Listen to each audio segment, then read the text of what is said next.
ఈరోజు అందరికీ చేర్చుకుంటున్నాం. శుభం అనగా మంచిది, మంచి రోజుని ప్రభు వైపు శుభ శుక్రవారం. ఎందుకు మంచి రోజు అంటే దేవుడు మనకిచ్చిన ఆయుష్, దేవుడు మనకిచ్చిన శుభ దినాలు మనము వాక్యాన్ని ధ్యానించుకొని ఉండాలి. ఎందుకంటే దేవుడు అన్ని వేళలా కాపాడి దేవుడు మాట్లాడుతున్నాడు. ప్రార్థన చేసుకుందాం. పరిశుద్ధమైన దేవా, వాక్యమైన దేవా, నీకు వందనాలు స్తుతిస్తున్నాం. ఈ వాక్యం ద్వారా మా హృదయాన్ని మీకు పరిచయమైన మూడుగా చీకటి నుంచి యేసు ప్రభువాని ఈ చచ్చిన మాటలు మనకు నీకు పరిచయని యేసుక్రీస్తు నామములో ప్రార్థిస్తున్నాము ప్రభువా. హల్లెలూయా, హల్లెలూయా. హోషేయ గ్రంథం 14వ అధ్యాయము పేజీ 721 పేజీ. హోషేయ గ్రంథం 14వ అధ్యాయం మొదటి నుంచి చదువుకుందాం.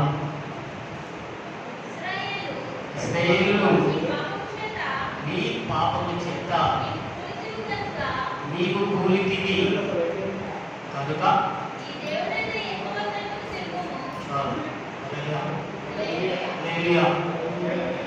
ఇశ్రాయేలు ప్రజలు దేవుడు పాపంలో ఉన్నారు కాబట్టి వారిని హెచ్చరిస్తున్నాడు.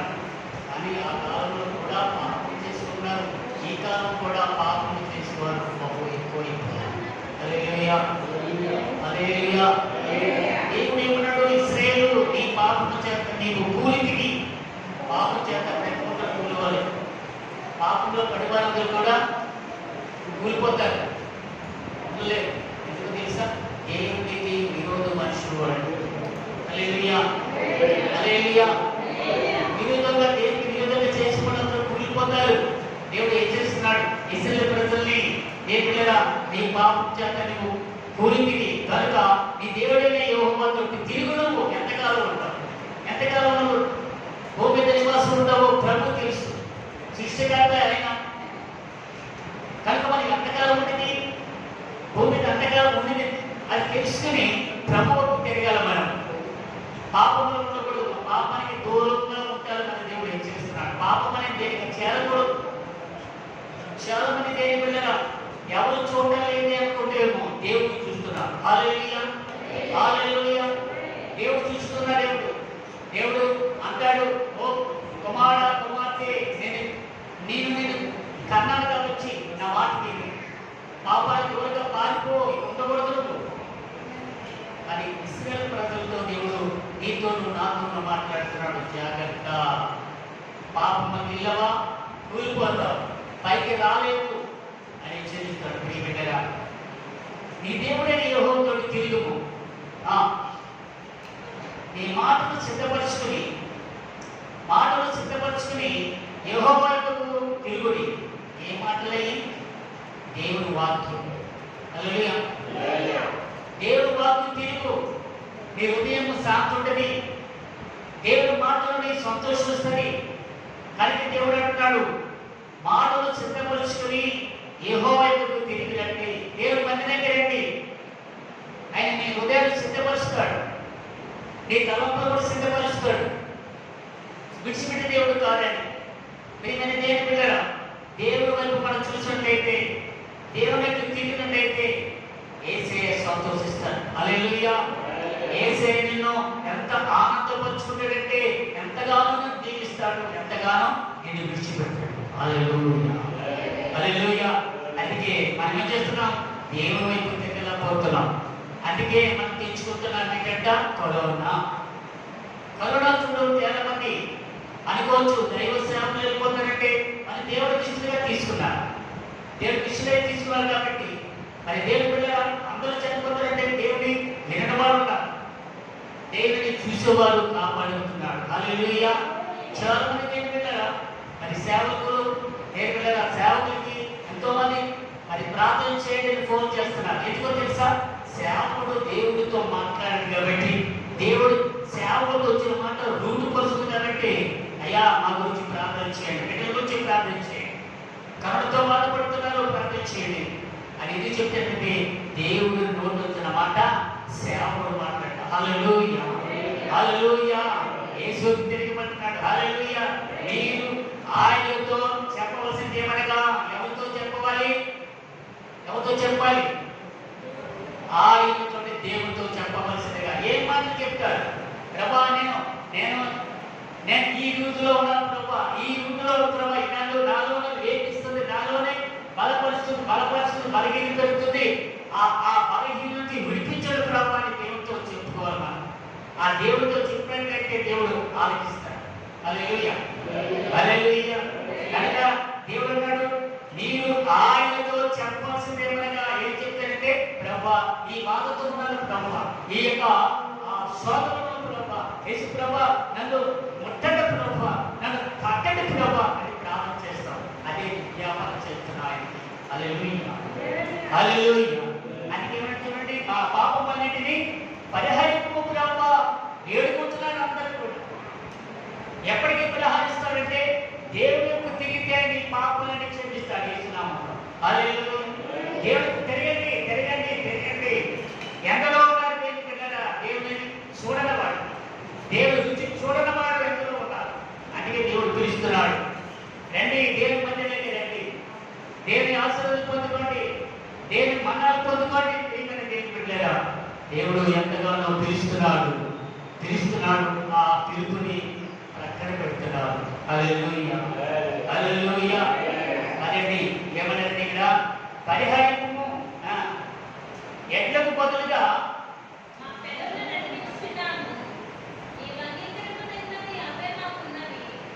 చాలా ఏమున్నాయండి, ఎడ్లకు బదులుగా నీకు మా పెదవులు అర్పించుచున్నాము. దేని బదులు? ఎడ్లకు బదులుగా అంటే బలులు గొర్రెలుగా బలించే కాదు. అదేంటి, అది బదులుగా మా పెదవులనే ప్రభా, మా నోటి పెదవులుగా అర్పించుకుంటున్నాం ప్రభా, మీరు నాకు సహాయం చేయండి. చాలా మంది ఉంటారు, అది ఇస్తే ఇది ఇస్తే, కదండి ఇది ఇస్తే అది ఇస్తే తీసిపోతే అనుకుంటారు. అది తప్పుడు పని. దేవుడు అడుగుతున్నాడు, నీ హృదయం నుంచి దేవుడు అడుగుతున్నాడు. పెదవులు కావాలి, పెదవులు వచ్చిన మాట కావాలి. నీ నోటు మార్చుకోండి, నీ హృదయ ధ్యానం మార్చుకోండి. మార్చుకున్నట్లయితే దేవుడు ఆలోచిస్తాడు. హల్లెలూయా, హల్లెలూయా, హల్లెలూయా. నువ్వు అంగీకరించినవి అవి మాకే ఉన్నవి. చదవండి, మా పెదవులు అర్పించుతున్నాము, నువ్వు అంగీకరించదగినవి అవే మాకున్నవి. అంగీకరించాను, అవే మాకున్నాయి ప్రభా. ఎక్కడికి బదులు ఏ బదులు మా పెదవులు నీకు ఇస్తున్నాడు. నువ్వు అంగీకరించినట్లయితే అవే మాకున్నవి, దయచేయి ప్రభా అని వేడుకుంటున్నాను. ఇశ్రాయేలు ప్రజలు వేడుకుంటున్నారు. ఎందుకు తెలుసా? వారి అప్పుడు పాపంలో పడి మునిగి ఉన్నారు కాబట్టి ఆ పాపాన్ని పోవాలంటే యేసయ్య దగ్గరికి తిరగండి అందరూ కూడా హెచ్చరిస్తున్నాడు. ప్రియమైన దేవుని పెట్టారు. నిజమే, మనం చూస్తున్నాం, ఎక్కడ చూసినా హింసకాండంలో, ఎక్కడ చూసినా భయంకరమైన శోధనలు జరుగుతున్నాయి. ఎక్కడ చూసినా దేవుడు మన పట్ల ఉన్నాడు కాబట్టి, దేవుడు మన ప్రార్థన అందించాడు కాబట్టి ఈ రీతిగా ఉన్నామని మరి దేవుడితో చెప్పవలసి వారు ఉన్నాం. హల్లెలూయా, హల్లెలూయా. ఇంకా మనం చదవండి ఎక్కడ,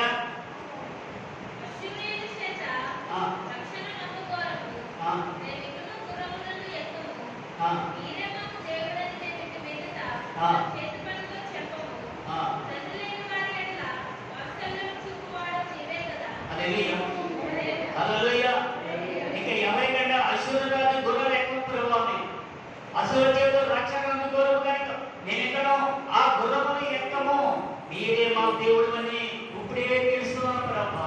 అసురురాజు గురుకుడి ప్రభా, ఆ గుర్రాలు ఎక్కువ ప్రభా, నిన్ను తెలుస్తున్నావు సజీవ దేవుడు అని, నువ్వు నాకు మార్పు చేస్తామని నేను నమ్ముతున్నాం ప్రభా, మీరే మాకు సహాయం చేయండి ప్రభా అని వేడుకుంటున్నారు. ఏంటి పట్టించండి, ఎదురుకాలు ఎందుకుంటే ఎలాగా, ఎదురుకాలు దేవుని ఎందుకు నెలపోతుంటే దేవుడు విజ్ఞాపన చేస్తున్నాం. దేవుడి సన్నిధానికి వచ్చే సమస్యలు ఆయన ఉత్తమమైనవి, ఆయన చేతిలోనే మన సమస్యలన్నీ కూడా, మన బాధలు తీర్చిపడాలి ఆయనలో ఉన్నాయండి కూడా. నువ్వు ప్రార్థనకిచ్చే దేవుడు, ప్రార్థన చేసే తప్పగా ఆలకించే దేవుడు, నీకు విజయించే దేవుడు. హల్లెలూయా. దేవుడు నీతో మాట్లాడి అన్నిటికీ సమకూర్చే దేవుడు. హల్లెలూయా. అందుకే ఇక్కడ అగ్రిమెంట్ వాత్సల్యత, వాత్సల్యం చూపువాడు నువ్వే కదా, దయ చూపువాడు నువ్వే కదా తండ్రి, నువ్వేమో కాపాడు ప్రభువా అని వేడుకుంటున్నారు ప్రభువుకి. మనము కూడా అలాగే వేడుకోవాలి. మన సమస్యలు ఉన్నాయని దేవుని దగ్గర పాదం దగ్గర, దేవుని పాదం దగ్గర మనం ప్రార్థన చేసినట్లయితే తప్పనిసరిగా మన విషయంలో పొందుకుంటాం, ఓటికి ఉండదు. హల్లెలూయా, హల్లెలూయా. అందుకే ఏమన్నాడు ఇక్కడ చూడండి, 5వ వచనం, చెట్టులకు మంచు ఉండినట్లు నేను అతను ముందును. హల్లెలూయా, హల్లెలూయా. ఎప్పుడైతే ఆయన వైపు తిరుగుతావో, ఎప్పుడైతే దేవుని వైపు తిరుగుతావో, దేవుని సన్నిధానంలో నీవు ప్రార్థన చేస్తావో, దేవునిగా చెట్టులకు మంచు ఉన్నట్లు నేను అతను ముందును అంటున్నాడు. హల్లెలూయా. నువ్వు ప్రార్థన పడి ఉన్నావా, లేకపోతే ప్రార్థన లేని జీవితంలో ఉన్నావా? దేవుని తిరిగి దేవుని మందిరం తిరగండి. దేవుని మందిరానికి వస్తే శక్తికి మంచు ఉన్నట్టుగా నేను అతనికి ముందును. హల్లెలూయా. మంచు అంటే సాదృశ్యమైనటువంటి ఆత్మీయ జీవితము. హల్లెలూయా. ఆత్మ అనే మాటకు మన ఎంతో ఉద్యోగం, ఎంతో సంతోషం రావాలి. చెట్టుకు మంచి ఎప్పుడు తెలిసండి, ఉదయం తెల్లవారుజామున మంచి కూర్చుంటుంది చెట్టుకి. అలాగే తెల్లవారుజామున ప్రార్థన నీకు ఆలకించే దేవుడు, నీతో మాట్లాడే దేవుడు, నీకు జాబ్ ఇచ్చే దేవుడు, నిన్ను ఆశ్రయించే దేవుడు మంచి ఉన్నట్టు నీకు ఉంటారంట. హల్లెలూయా. ఆత్మీయ జీవితంలో నీకు ఉంటారంట. హల్లెలూయా. ఏం పిల్లగా మన ఆత్మీయ జీవితంలో మనము సరి చేసుకోవాలి. ఆత్మీయ జీవితంలో ముందుకు సాగే వారికి ఉండాలి. హల్లెలూయా. చెట్టుకున్నట్లు అతనికి ఉండును. హల్లెలూయా. అతనికి ఉండును. ఇంకా మనకు తామర పుష్పము హల్లెలూయా అతడు అభివృద్ధి పొందుతాడంట. తామర పువ్వు ఎక్కడ ఉంటుందండి? ఎక్కడ చెప్పండి. తామర పువ్వు చేరున్న వాళ్ళు చదువుతా చెరువుల పక్కన కాలువలు ఉంటాయి, అన్నిటి తెలిసి నీకు అన్నీ. అక్కడ ఉన్న తామర పువ్వు అక్కడ ఎందుకు ఉండాలి? అది ఎందుకు ఉండదు? అక్కడ దాని సౌకర్యం అక్కడ ఉంటుంది కాబట్టి, దానికి మంచిగా నీరు ఉంటుంది కాబట్టి. తామర పుష్పం నీరు లేకపోతే ఎండిపోతుంది కదా. అలాగే మనిషి జీవితంలో ఎలా ఉంటాయి, మన జీవితంలో మంచి ఎలా ఉంటుందంటే, ఆత్మీయ జీవితంలో ఉంటే వెలిగేవారు తామర పువ్వు ఎలా ఉంటుందో అలాగే మన జీవితంలో ఉంటాయి. హల్లెలూయా, హల్లెలూయా. అది తామర పువ్వు ఎక్కడుంటే విస్తారంగా ఉంటుంది, చెరువుల్లో విస్తారం జరిగింది. దానికి ఇంకా లోటు ఉండదు. ఎప్పుడుంది ఆ చెరువు నిండుగా ఉంటుంది. అలాగే కూడా మన జీవితాలు కలవడంతా వికసించేవారు ఉంటారు. తామర పువ్వులు పుష్పకున్నట్టు నేను తనకి తామర పువ్వు పొందినట్లు అతను అభివృద్ధి నందును. హల్లెలూయా. అభివృద్ధి ఎలా వస్తుంది? నీరుంటే నీలో ఆత్మీయ నీలో అభివృద్ధి చెందుతావు.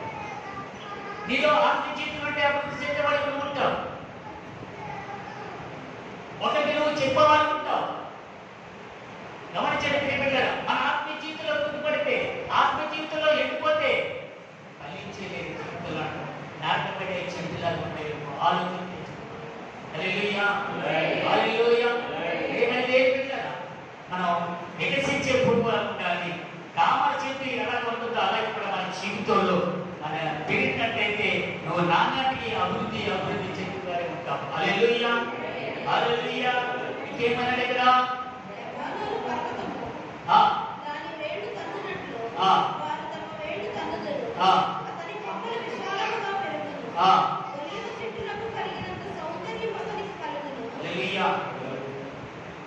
ఇక్కడ లెబనాను పర్వతం ఉంటుంది. అది పర్వతం చాలా ఎత్తైనది కదా. ఆ పర్వతం ఎత్తైనది. అక్కడ లెబనాను వృక్షం ఉంటుంది. అది ఎత్తుగా ఉంటుంది కొండ ప్రాంతంలో, పర్వతంలో కూడా. అక్కడ ఉండేది ఎలా ఉంటుందంటే, ఏమిటరా ఆ పర్వతం దాని వేళ్ళు తన్నునట్లు వారు తమ వేళ్ళు తన్నుదు. హల్లెలూయా. అంత వేడుగా అంటే మన కూడా ఎప్పుడైతే మనము పరిశుద్ధంగా జీవితంలో నడుచుకుంటామో, పరిశుద్ధ ఆత్మలో ఎప్పుడైతే ఉంటామో, మన వేళ్ళు పక్కోళ్ళని కూడా ఏంటి బిడ్డరా అని ఆత్మలో మనం పంచుకున్న వారికి మనం ఉంటాం. హల్లెలూయా, హల్లెలూయా. అందుకే అతని దగ్గర ఒలివల చెట్టును కలిగినట్టు సౌందర్యం అతనికి కలుగునన్నాడు. హల్లెలూయా. అతని బొమ్మలు విశాలంగా ఉంటాయి, విశాలం తిరిగితే తర్వాత ఆ బొమ్మలు ఎలా ఉంటాయంట? ఒలివల మొక్కలు సువాసనగా ఉంటాయంట. హల్లెలూయా. మనం కూడా సువాసన ఉంటాం, మనం కూడా సువాసనగా ఎదగాలి. చాలా మంది ఆత్మను పొందుకొని సన్నగిలిపోయి ఉంటారు. సన్నగిలిపోకూడదు, అభివృద్ధి చెందే వరకు ఉండాలి. మనం సువాసన ఎక్కడ ఉంది? సువాసనలు తగ్గిపోయాయి. అయితే దేవుడి దగ్గర మనం సువాసన ఎప్పుడైతే ఉంటామో నీ జీవితంలో మార్పు వస్తుంది. అప్పుడే నువ్వు ఇతరులకు సువాసనగా, ఇతరులకి జవాబు చెప్పేవాడుగా, ఇతరులకి వాక్యం చెప్పేవాడుగా, ఇతరులను నువ్వు ప్రేమించేవాడుగా. దేవుడి దగ్గర మనం జాగ్రత్త. ఆ సువాసన నీలో, ఆ సువాసన నీలో ఎదగాలి. అదేంటి అంటే ఇక్కడ సువాసన, సువాసన అతని గుండెలు. ఏ సువాసన అంట? తామర పువ్వు. అంటే దేవుడి దగ్గర ఒలివ చెట్టులకు తగినంత సౌందర్యం నీలో ఉన్నట్లయితే ఇతరులకి నువ్వు సువాసనగా కనబడతావు. హల్లెలూయా, హల్లెలూయా. అంటే అతని నీడ ఎందు నివసించేవారు హల్లెలూయా.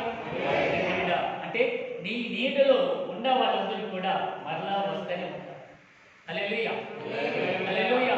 అంత సువాసన ఉన్నట్లయితే నీ నీడలో చాలా మంది వస్తూనే ఉంటారు, వస్తూనే ఉంటారు. ఆ నీడ లేదు, మనం ఆ సువాసన లేదు, ఉండాలని ప్రభు ఆశపడుతున్నాడు. మరి ఎంతకాలం మనం అదే ఎంతకాలం పరిశుద్ధాత్మ వల్ల లేకపోతే కనుక మనం పరిశుద్ధాత్మ ఉండాలి, సువాసన ఉండాలి. కనుక నీడ యందు నివసించే వారు కూడా మరలా వస్తారు, మరలా వస్తారు. ఎందుకు వస్తారు? ఆ నీడలు ఏముందంట? స్వస్థత దొరుకుతుంది. ఆ నీడలు ఏముందంట? విజయాలు పొందుకుంటారు. అనేక మంది వస్తూ ఉంటారు ఆ నీడలో. మరలా వస్తారు, మరలా వస్తారు, మరలా వస్తారు. అయ్యో ఇక్కడ జరుగుతుందంట, గొప్ప కార్యాలు జరుగుతుందంట ఆయన నీడలో, ఆయన సన్నిధానములు. ఈ రోజుల్లో కూడా చాలా మంది అది కరువు అయిపోయింది. ఎక్కడ చూసినా మూత పడుతున్నాయి, ఎక్కడ చూసినా ఏం పోతుంట? మూతలు పడుతున్నాయి. అపవాది చేస్తున్న పనులు. కానీ మనం ఏం చేయాలంట? ప్రార్థన చేయాలి. మనం ప్రార్థన చేయాలి, ప్రార్థనలు ఎదగాలి. కదండి, ప్రార్థన వైపు ఉండాలా, ప్రార్థనలు ఎదగాల, ఆత్మ పొందుకోవాలి. హల్లెలూయా. ఆత్మ లేదు, ప్రార్థన లేదు. కదండి, మనం ఉండాలని ప్రభు ఆశపడుతున్నాడు. ఇజ్రాయేలు ప్రజలకు చెప్తున్నాడు, హెచ్చరిస్తున్నాడు. ఇది కూడా మనం హెచ్చరిస్తున్నాడు. మనం జ్ఞాపకం చేసుకోండి. పెరిగి మన దేవుని పిల్లలు. నిజమే, కరోనా అంత నెలలు, కరోనా 2 నెలలు, 2 నెలలు కరోనా, 2 నెలలు అంటే కరోనా చెప్పండి. 2 నెలలు కూడా ప్రార్థన చేశారా? లేదు, ప్రార్థన లేదు కదా, సంతోషం లేదు ఇంట్లో. మన ప్రార్థనే ఆవుజీ.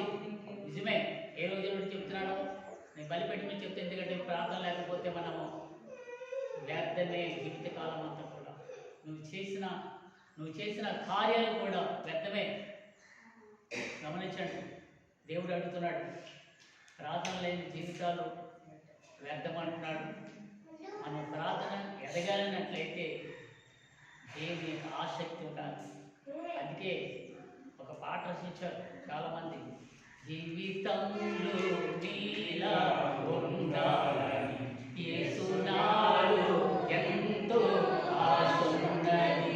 జీవితంలో నీలా ఉండాలని యేసునాడు ఎంతో ఆశ ఉన్నది.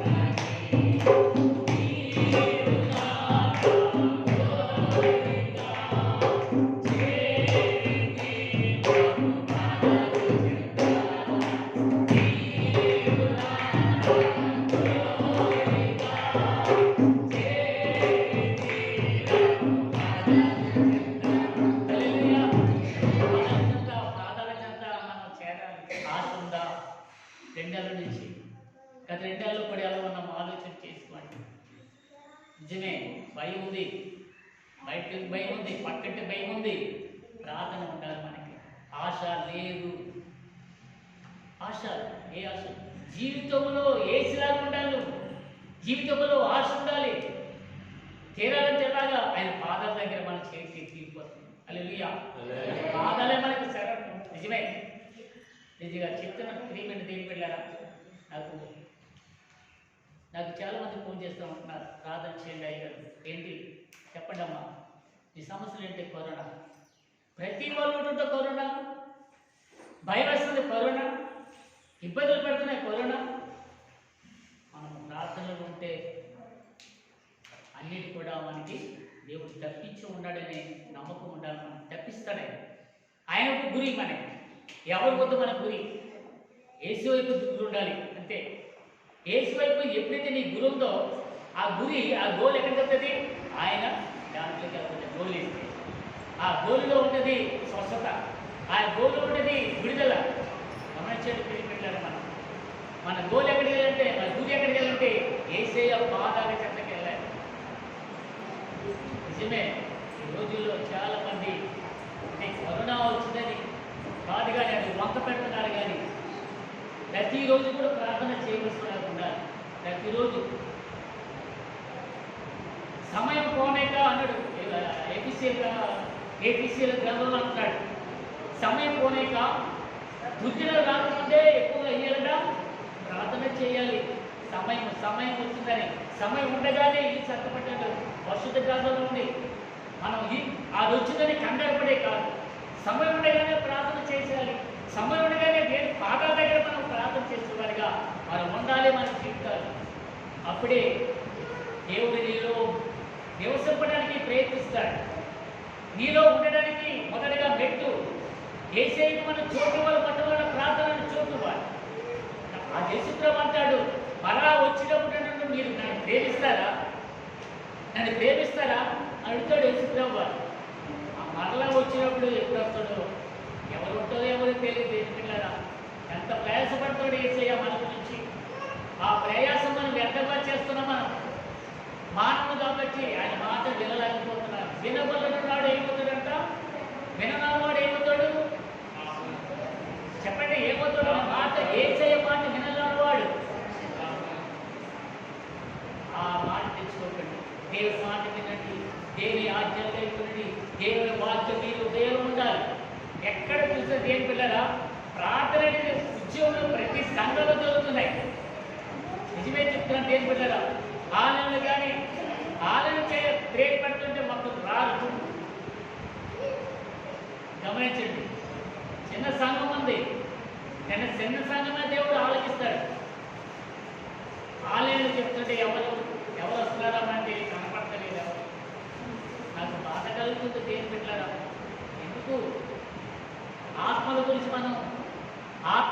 మనం పోరాడే తప్ప మన జీవితంలో మనుషుల గురించి కాదు. ఆత్మల గురించి ఏమో ఆత్మలు ఏంటో నశించిపోతున్నాయి. నశించుచున్న ఆత్మలు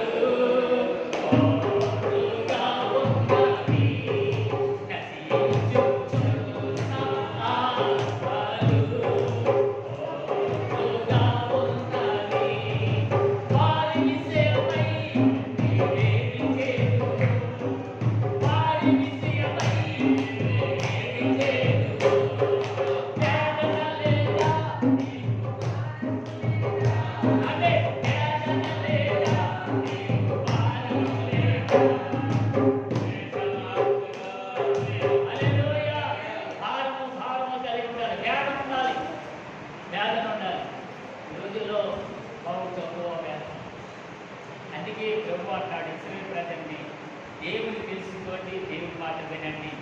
హల్లెలూయా. ఎప్పుడైతే దేవుని మాట వింటావో, ఒలివ చెట్టు ఎలాగ వికసిస్తుందో, ఒలివల చెట్టు ఎలాగైతే నీ సువాసన కొట్టావో నీ జీవితంలో సువాసన ఇస్తుంది. హల్లెలూయా, హల్లెలూయా. అందుకే అన్నాడు చూడండి, సువాసన కావాలి మనకి. సువాసన కావాలంటే ఆత్మీయత ఉండాలి, సువాసన ఉండాలి. నార్మల్ సువాసన కాదు, ఇది జీవితకాలం అంతా సువాసన ఉండాలి. ఈ రోజుల్లో నేను వెళ్ళరా ఆత్మలో నన్ను ఎప్పుడైతే దేవుని వెలిగించబడతావో నీ జీవితానికి ఒక వెలుగుగా ఉంటావు జీవితంలో. హల్లెలూయా. వెలుగుగా నింపబడుతున్నాడు. ఈరోజు చీకటి పోయింది, వెలుగుగా నింపబడతావు కుమార్తె కుమారుడా అని హెచ్చరిస్తాడు. నేను వెళ్ళరా మనమే సువాసన ఇతరులు కట్టించే వారి ఉన్నప్పుడేంటంటే దేవుడు మన పక్షాన్ని నిలుపుతాడు. హల్లెలూయా, హల్లెలూయా. చూడండి, అతని నీడయందు నివసించేవారు మరలా వృద్ధులు, ధాన్యం వలేవారు తిరిగి ములుకులు, ద్రాక్ష చెట్టు వలేవారు వికసింతురు. హల్లెలూయా. ఆయన నీడలో ఏముందంట? ఆయన నీడలో ఏముందంట? ఎవరైతే వస్తారో ఆయన నీడలో స్వచ్ఛత ఉంది, ఆయన నీడలో విజయం ఉంది. మరలా ఏమన్నా ధాన్యం ఎలా మొలకెత్తుతారో అలాగే మొలకెత్తుతారంట ఆత్మీయ జీవితం. హల్లెలూయా, హల్లెలూయా.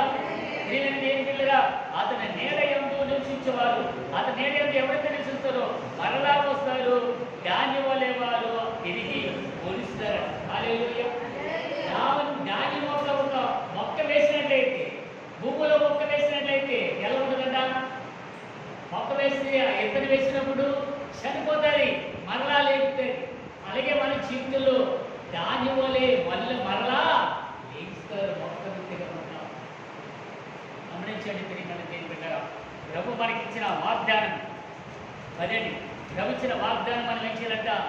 వికసించే వారు ఉండాలి, మొలక ఎక్కే వారు మనం ఉండాలి.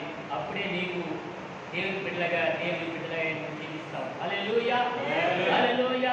దేవదాన ద్రాక్షారసం వాసన వల్ల వారు పరిమళించారంట. హల్లెలూయా. అప్పుడే నీ జీవితానికి వెలుగు. ఎప్పుడైతే నువ్వు ధాన్యం వల్ల మొలకెత్తుతావో, ఎప్పుడైతే నీ జీవితంలో వెలుగుగా ఉంటావో, నీకు దేవుని యందు విశ్వాసం నుంచి పరిమళ వాసన నీకు దయచేస్తాడు. హల్లెలూయా, హల్లెలూయా. ప్రకటన గ్రంథం 22వ అధ్యాయము మాట అందులో ప్రకటన. హల్లెలూయా. ప్రకటన గ్రంథం 22వ అధ్యాయం చూడండి, 2వ అధ్యాయం, 2వ ప్రకటన 22వ అధ్యాయం. ఆ పట్టణపు రాజవీధి మధ్యను ప్రవచించక ఆ దూత నాకు చూపెను. ఆ నది యొక్క యువతలను ఆపలను జీవవృక్షం ఉండును. హల్లెలూయా, హల్లెలూయా. అక్కడ ప్రవచించక ఆ దూత నాకు కనబడెను. భక్తుడైన యోహాను గారు చెప్తున్నారు ప్రకటన గ్రంథం. ఎందుకంటే దేవుని బిడ్డలారా, ఆ నది యొక్క జీవితం అంటే ఆత్మీయ నది. ఆత్మల యుద్ధలు కూడా ఉంది అనేది. నది యొక్క ఎవరను అవలను జీవవృక్షం ఉన్నదట. జీవవృక్షం ఉంటుంది. ఆ జీవవృక్షం ఎప్పుడు కూడా ఫలించే జీవితం. హల్లెలూయా, ఫలించే జీవితం అది. అది ఎప్పుడు కూడా జీవవృక్షం అంటే ఎప్పుడు కూడా ఉంటుంది. నది అవతల ఇవతల ఉంటుందట. హల్లెలూయా, హల్లెలూయా, హల్లెలూయా. నది యొక్క ఈవులను ఆవులను జీవవృక్షములను. కానీ ఎందుకు జీవవృక్షం అనేది ఆత్మీయ జీవితం సావృక్షం అది కనుక అది ఒక మాట చెప్తుంది అక్కడ చూడండి. అది నెలకు ఫలించు 12 కాపులు కాయును. హల్లెలూయా, హల్లెలూయా.